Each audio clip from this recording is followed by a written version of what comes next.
பிரதோஷ தினத்தில் மாதம் இருமுறை வரும் வளர்பிறை தேய்பிறை 13ஆம் திதி மாலை 4:30 முதல் 6 மணி வரையிலான நேரம் சிவ வழிபாட்டிற்கு மிகவும் உகந்தது.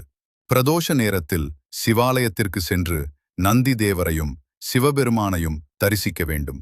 முதலில் நந்தி தேவரின் கொம்புகளுக்கு இடையில் சிவனை தரிசித்து நந்திக்கு அருகம்புல் மாலை சாற்றி வணங்க வேண்டும்.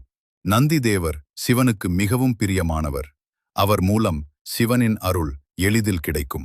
நந்தி தேவரிடமிருந்து தொடங்கி கொடிமரம், சிவபெருமான், சண்டிகேஸ்வரர், கோமுகி, அபிஷேக நீர் வெளியேறும் வழி வரை சென்று பின் சண்டிகேஸ்வரரை தாண்டாமல் திரும்பி வந்து கோமுகியை தாண்டாமல் மீண்டும் நந்தி தேவரை அடைய வேண்டும். இவ்வாறு 3 முறை வலம் வந்து வழிபட வேண்டும். இதுவே முழுமையான பிரதோஷ வழிபாடு. பிரதோஷ நேரத்தில் சிவலிங்கத்திற்கு பால், தயிர், தேன், இளநீர், சந்தனம் போன்றவற்றால் அபிஷேகம் செய்து மலர்களால் அலங்கரித்து தீபாராதனை காட்டி வழிபடுவது மிகவும் சிறப்பு.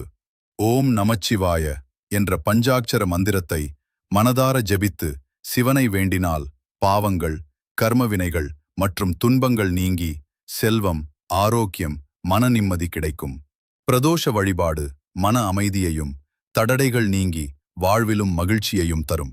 இதுபோன்ற வியப்பூட்டும் மற்றும் பயனுள்ள ஆன்மீக தகவல்களை தெரிந்து கொள்ள எங்கள் சேனலை இப்போதே சப்ஸ்கிரைப் செய்யுங்கள். உங்கள் நண்பர்களுக்கும் ஷேர் செய்யுங்கள். பெல் ஐகானை அழுத்துங்கள்.